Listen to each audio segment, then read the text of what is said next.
Joining us now to talk about it more, former FBI agent Andy Arena. Joining us to give a little bit of perspective of, what is next in this investigation. Andy, we saw some of the FBI agents arriving at the hospital. They're obviously at the school. Take us a little bit behind the scenes of what is next in these next few hours in terms of putting this all together.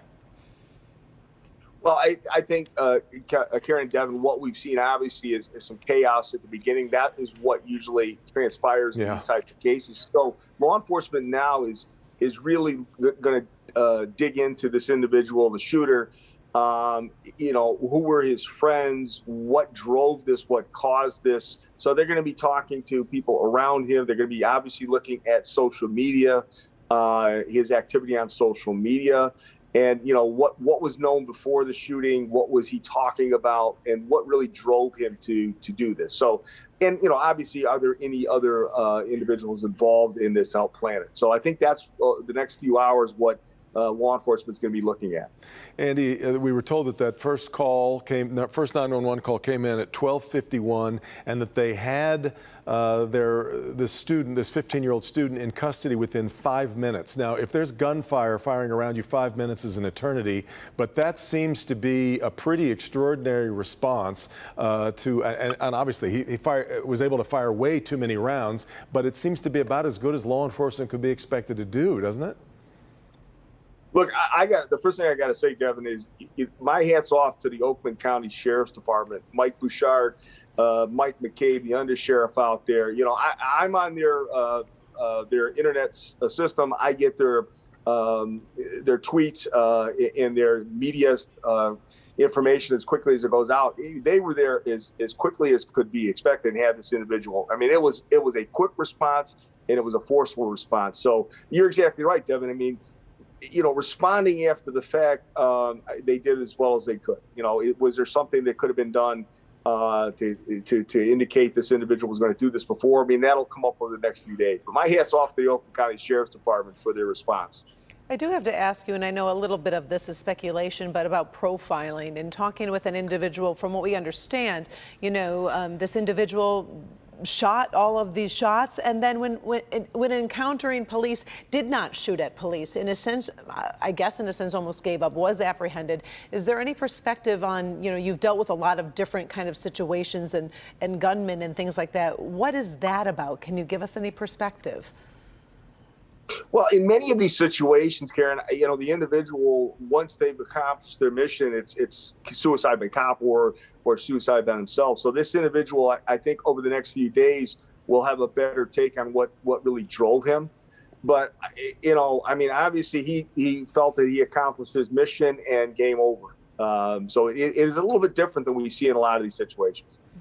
The other thing, and it's pure folly, of course, to try to decide at this point exactly what happened here. But these reports that we've already gotten from students who were concerned enough about things that were happening at school that they decided to stay home from today and do remote learning rather than being there in person.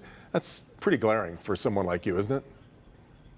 Yeah, there are some media reports, and Devin, we got to take everything with a grain of salt, right? We all know you've been a long time. You and Karen, right? A lot of the initial reports turn out to not be so true. Same thing for law enforcement. But there are some media reports and some indications that there may have been some information out there that was concerning to certain individuals beforehand. So who knew about it? Did they pass it along? Why did they pass it along? Obviously it was enough to concern some folks. But I think that'll play out over the next couple of days. That's what law enforcement is going to be looking at, right? Who knew, what was out there, and what was done with it. So can you give me the perspective in terms of what's happening right now in this next 60 minutes to 120 minutes? I know we're not going to release we don't know the suspect's name, we don't know the address, but you know what the procedure is. I mean, do you just go into that home with your search warrant and start looking? Do you start tracking down the parents? What do you do with all of that? So there's multi-prongs to this. Obviously, you're going to be talking to witnesses that were there at the shooting. You're going to be talking to friends of this individual. Obviously, you know who he is. And as I said earlier, a lot of it's going to be social media. What was he looking at? What was he posting? Unfortunately, after the fact, this usually yields a lot of information. So you're exactly right. They're going to be going in there. Either they're going to get authority from the family to search, or more likely they're getting a search warrant at this very moment. And I guess in obvious ways, your approach changes based on the behavior of the suspect. If you've got a suspect who's ready to talk and wants to tell you everything that was on his or her mind, it's one thing. According to the undersheriff, this suspect has basically said nothing and wanted an attorney.